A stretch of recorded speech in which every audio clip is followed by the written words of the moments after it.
وإذ أخذنا ميثاقكم لا تسفكون دماءكم ولا تخرجون أنفسكم من دياركم ثم أقررتم وأنتم تشهدون। এবং স্মরণ করো সেই সময় যখন আমি তোমাদের থেকে অর্থাৎ বনি ইসরাইলদের থেকে প্রতিশ্রুতি নিয়েছিলাম যে তোমরা নিজেদের লোকেদেরকে হত্যা করবে না, ওয়ালা তুখরিজুনা আনফুসাকুম মিন দিয়ারিকুম, এবং আপন লোকেদেরকে তোমাদের ঘর থেকে বের করে দেবে না, ঘর ছাড়া করবে না। সুম্মা আকরারতুম, তারপরে তোমরা সেগুলোকে মেনে নিয়েছিলে। ওয়া আনতুম তাশহাদুন, এবং তোমরা সাক্ষ্য ছিলে।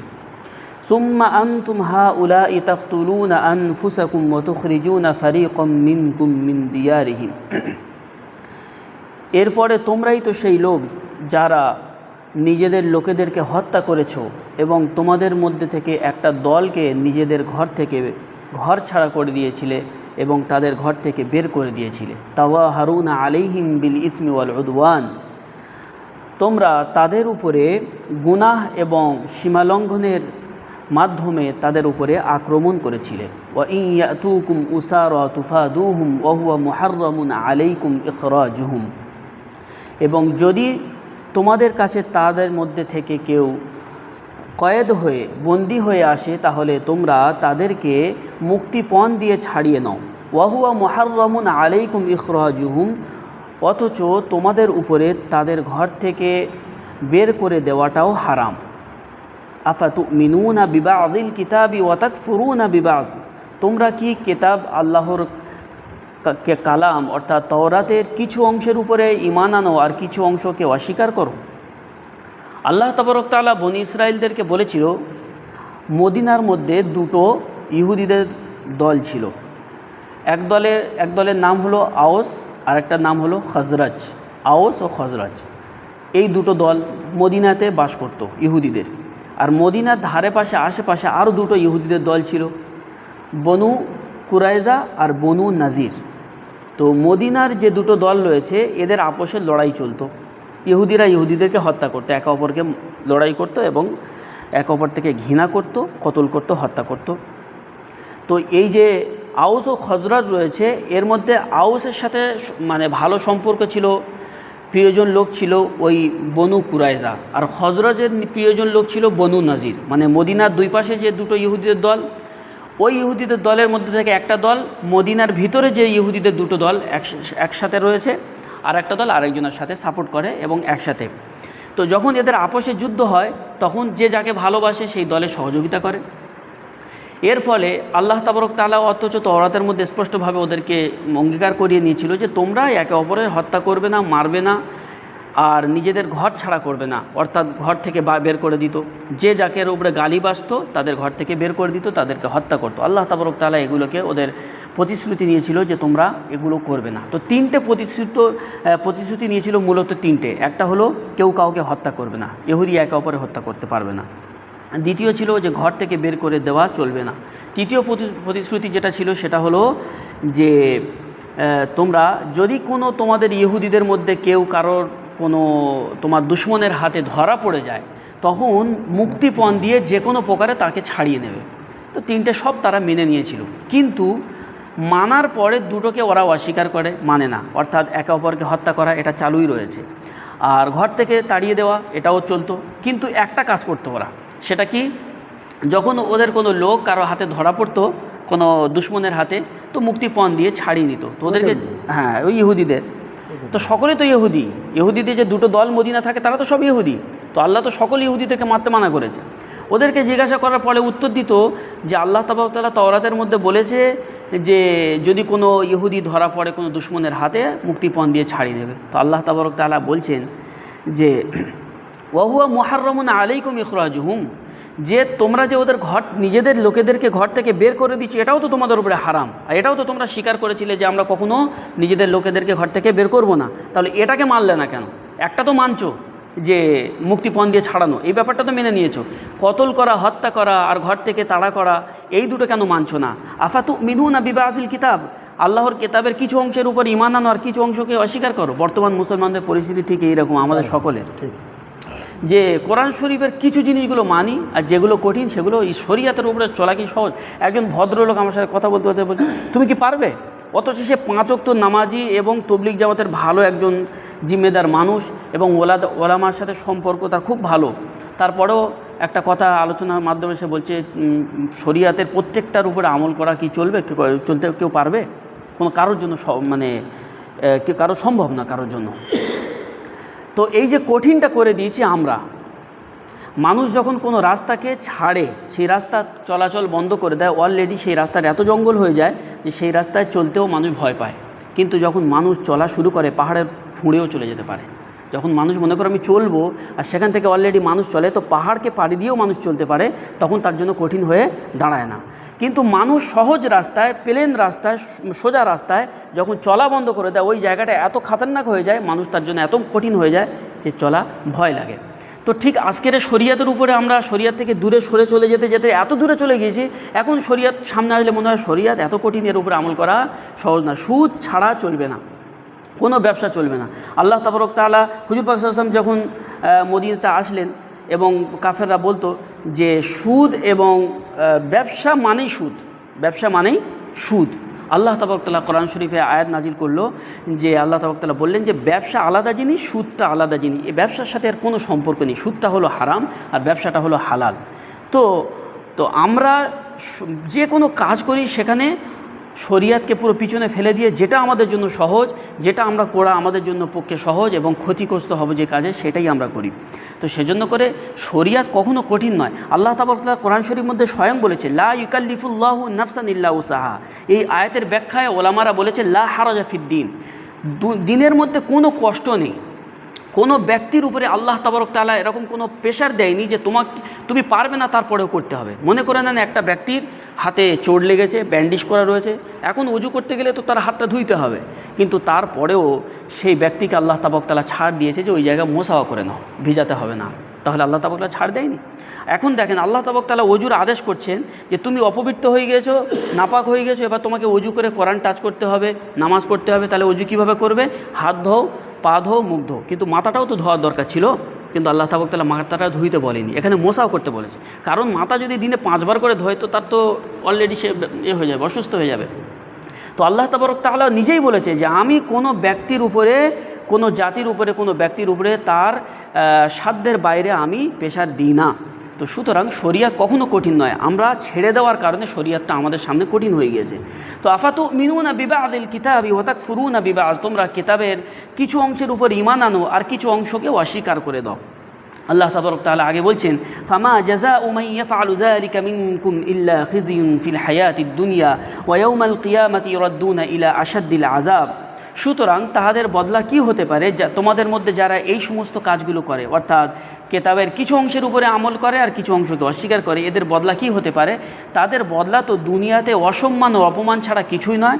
ওয়ায়াউমাল কিয়ামাতি ইউরাদ্দুনা ইলা আশাদ্দিল আযাব, এবং কিয়ামতের দিন তাদেরকে কঠিন আযাবের দিকে তাদেরকে ফিরিয়ে দেওয়া হবে, তাদের কঠিন আযাব দেওয়া হবে। ওমাল্লাহু বিগাফিলিন আম্মা তা'মালুন, এবং আল্লাহ তাবারক ওয়া তাআলা তোমাদের কৃতকর্ম থেকে, তোমাদের কাজকর্ম থেকে কোনো মতে গাফিল নন, এবং আল্লাহ তাবারক তাআলা তার থেকে কোনো গাফিল নয়। যা তোমরা করছো আল্লাহ সব জানে, সব লিখে রেখেছেন।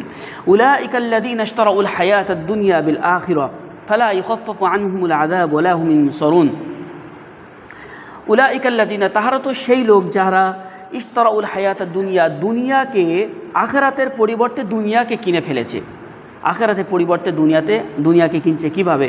একটা মানুষ দেখছে যে আমার এই রাস্তায় যদি ব্যবসাটা করি তাহলে আমি মাসে আয় করব 10,000, কিন্তু আমি যদি এখানে লোন নিই, সুদ নেই, তাহলে আমার 20,000 আসবে বা আমার ডবল আসবে, যা করি তার থেকে বেশি আসবে। তো এই হলো আখিরাতের পরিবর্তে দুনিয়াটাকে কিনলো, দুনিয়াকে প্রাধান্য দিল। তো এই হলো আল্লাহ তাবারক তাআলা স্পষ্টভাবে বলেছে। এরকমভাবে দেখা যাচ্ছে আল্লাহ তাবারক তাআলা হারাম বলেছে কোনো কাজকে, কিন্তু সে হারাম পথে চলতে গেলে তার জন্য একটু কঠিন হবে, সামনে একটু সামান্য, কিন্তু সেইটাকে সে ছেড়ে দিয়ে হারাম রাস্তা যেটা তার জন্য আল্লাহ তাবারক তাআলা হারাম করেছে, সেই রাস্তায় সে চলে যাচ্ছে। তো হারাম আমাদের সামনে সর্বদাই চারিদিক থেকে ডাক দেবে, হালাল রাস্তা শুরুতে কঠিন হবে, কিন্তু তার উপরে চললে আল্লাহ তাবারক তাআলা নিজেই কোরআনে এলান করেছেন ফাসানুয়াসসিরুহু লিল ইসরা, যে আমার পথে চলতে চাইবে আমি তার জন্য সহজ করে দেবো। প্রথমে কঠিন দেখাবে, কিন্তু চললে সহজ হয়ে যাবে। আর হারাম রাস্তা প্রথমেই সহজ দেখাবে, কিন্তু তাতে চললে কঠিন মনে হবে। যেমনভাবে হজরত ইব্রাহিম আলাইহিসসালাম দাজ্জালের সময়ে দাজ্জালকে যারা খোদা বলে মেনে নেবে তাদেরকে জান্নাতে দেবে, একদম দেখা যাবে জান্নাত। আর যারা দাজ্জালকে খোদা বলে রব বলে স্বীকার করবে না তাদেরকে জাহান্নামে দেবে। কিন্তু ওটা জান্নাত দেখাচ্ছে, কিন্তু ওখানে যাওয়ার পরে আল্লাহ তাআলা কঠিন শাস্তি দেবেন। আর যেটা জাহান্নাম দেখাচ্ছে ওটা জাহান্নাম নয়, ওটাই জান্নাত। ওদেরকে জাহান্নামে দেওয়ার পরে আল্লাহ ওদের জান্নাত দেবে। তো এই হলো আল্লাহ তাআলার নমুনা, এবং আল্লাহ এইভাবে দেন।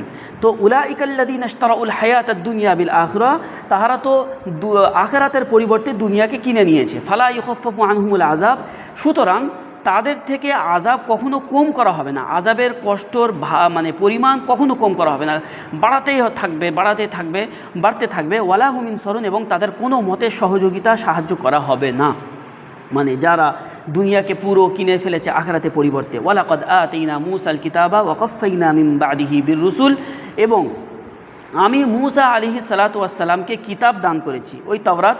ওয়া কাফাইনা মিন বাদিহি বির রুসুল, এবং মূসার পরে ধারাবাহিকভাবে আমি রসুল পাঠিয়েছি। মূসা আলাইহিস সালামের পরে ইহুদিদের কাছে আল্লাহ তাআলা অনার কলে নবীগণ পাঠিয়েছেন। তো এর মধ্যে সর্বশেষ নবী ওয়া আতাইনা ঈসা ইবনে মারইয়ামাল বাইয়িনাত ওয়া আইয়াদনাহু বিরূহিল কুদুস, এবং আমি মারিয়ামের সন্তান ঈসা আলাইহিস সালামকে পাঠিয়েছি প্রকাশ্য দলিল দিয়ে, এবং তাকে আমি সাহায্য করেছি রুহুল কুদুসের মাধ্যমে। তো এই যে ইহুদিদের সর্বশেষ নবী, ইহুদি গোত্রের বংশের সর্বশেষ নবীকে ঈসা আলাইহিস সালাম। আর মুহাম্মদ সাল্লাল্লাহু আলাইহি সাল্লাম বনি ইসরাইলের থেকে না, এটা বনি ইসমাইল থেকে, ইসমাইলের বংশধরের থেকে মুহাম্মদ সাল্লাল্লাহু আলাইহি ওয়াসাল্লাম। তো আল্লাহ তাআলা ঈসা আলাইহিস সালামকে পাঠিয়েছে ইহুদিদের সর্বশেষ নবী করে পাঠিয়েছিলেন। আর তানাকে প্রকাশ্য দলিল দিয়েছে, যেমন মৃত ব্যক্তিকে উনি চাইলে জীবিত করতে পারতেন আল্লাহর আদেশে, এবং কোনো অসুস্থ লোক যে অসুস্থ কখন কোনো ঔষধের মাধ্যমে সারবে না, সেই রকম অসুস্থ লোককে তিনি সারিয়ে দিতেন আল্লাহর আদেশে। ওয়া আইয়াদনাহু বিরূহিল কুদুস, রুহুল কুদুসের মাধ্যমে, অর্থাৎ জিবরিল আলাইহিস সালাতু ওয়াস সালাম, রুহুল কুদুস হযরত জিবরিল আলাইহিস সালাতু ওয়াস সালামের উপাধি। রুহুল কুদুসের মাধ্যমে ঈসা আলাইহিস সালাতু ওয়াস সালামকে সাহায্য করেছেন। কিভাবে? আল্লাহ রাসূল সাল্লাল্লাহু আলাইহি সাল্লাম, সহিহ মুসলিম এবং বুখারীর হাদিস, আল্লাহ রাসূল বলেন, যখন কোনো বাচ্চা মায়ের গর্ভ থেকে দুনিয়াতে আসে তখন শয়তান তাকে টাচ করে, আর ওই টাচ করার কারণে মাসাহু শয়তান তাকে টাচ করার ফলে ওই বাচ্চা চিৎকার করে, বাচ্চা চিল্লে ওঠে। যদি সে গোগা বা বোবা না হয় তাহলে সে অবশ্যই চিৎকার করবে। তো এইটা শয়তানের কারণে হয়, আল্লাহ রাসূল বলছেন।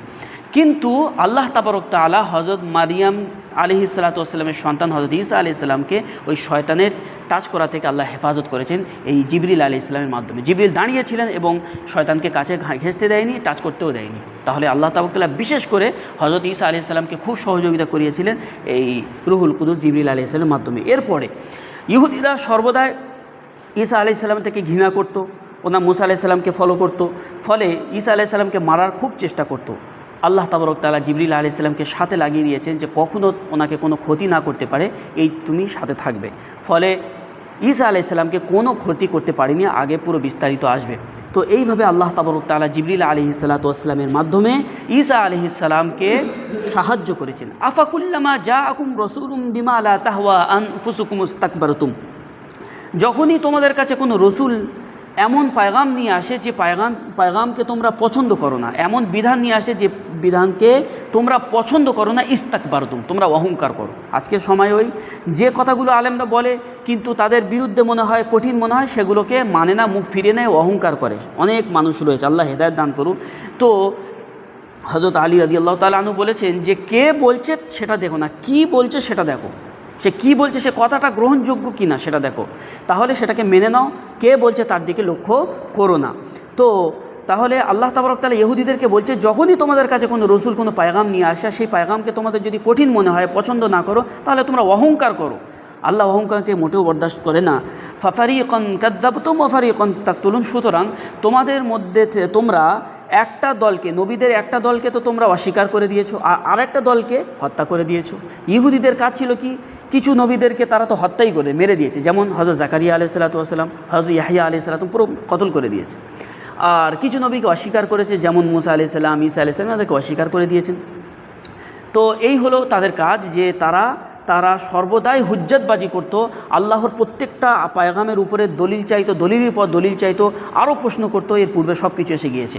এটাই হলো তাদের নমুনা। ওয়াকালু কুলুবুনা গুলফ, এবং তারা বলে আমাদের অন্তর তো হলো সংরক্ষিত, আমাদের অন্তরে তুমি যত, আমাদের নবী সাল্লাল্লাহু আলাইহি ওয়াসাল্লামকে সম্বোধন করে বলা হচ্ছে আয়াতটা, যে ইহুদিদেরকে যতই বোঝাও না কেন, ওরা বলতো যে আমাদের অন্তর তো সংরক্ষিত, মানে গেলাফ দিয়ে যেভাবে একটা জিনিসকে ঢেকে দেওয়া হয়, তার মধ্যে আর পানি বা কোনো ক্ষতি হতে পারে না, সেই বৃষ্টি লাগতে পারে না, ক্ষতি হতে পারে না, তেমনি আমাদের অন্তরটা এমনভাবে গেলাফ দিয়ে মোড়া রয়েছে যে তুমি যত ইমানের দাওয়াত দাও না, আমাদের কোনো আসর হবে না। এত বড় চ্যালেঞ্জের, এত বড় অহংকার। আল্লাহ তাবারক তাআলা বলছেন বাল্লানাহুমুল্লাহু বিকুফরিহিম ফাকালিলাম মা ইউমিনুন, বরং আল্লাহ তাবারক তাআলা তাদের অস্বীকার করার কারণে লানত করে তাদের উপরে। মানুষ ভাবে যে আমি নামাজ পড়ছি না, পড়ব, এটা ভুল ধারণা। নামাজ আমি পড়ছি না, আল্লাহ আমাকে পড়াচ্ছে না।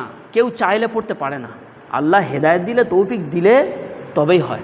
তো এই যে মনে করছে যে আমাদের অন্তর সংরক্ষিত, এতে তোমাদের ইমানের আওয়াজ আমাদের কবুল করবে না, ঢুকবে না এর ভিতরে, এটা ঢুকবে না, বরং আল্লাহ তোমাদের লানত করে ওই অন্তরকে এমনভাবে আল্লাহই বন্ধ করে দিয়েছে যে আল্লাহ নিজে ঢোকাতেই চায় না। কারণ ঢুকলে তো তোমরা কি হয়ে যাবে, ওই ফেরাউনের মতো জান্নাতে হয়ে যাবে, আর আল্লাহ চায় না যে ফেরাউন জান্নাতে যাক। তো সেইভাবে তোমাদেরকে আল্লাহ এমন করেছে, তোমরা এইভাবে ছাড় দিয়ে রেখেছে যাতে করে তোমরা এইভাবে ভটকাতে থাকো, আর আল্লাহ তাবারক তাআলা কিয়ামতের দিন তোমাদেরকে ধরবে। তো বাল্লানাহুমুল্লাহু বিকুফরিহিম, আল্লাহ তাবারক তাআলা তাদের কুফরির কারণে লানত করে, ফাকালিলাম মা ইউমিনুন, সুতরাং তাদের মধ্যে সীমিত কিছু লোক তারাই ঈমান আনবে।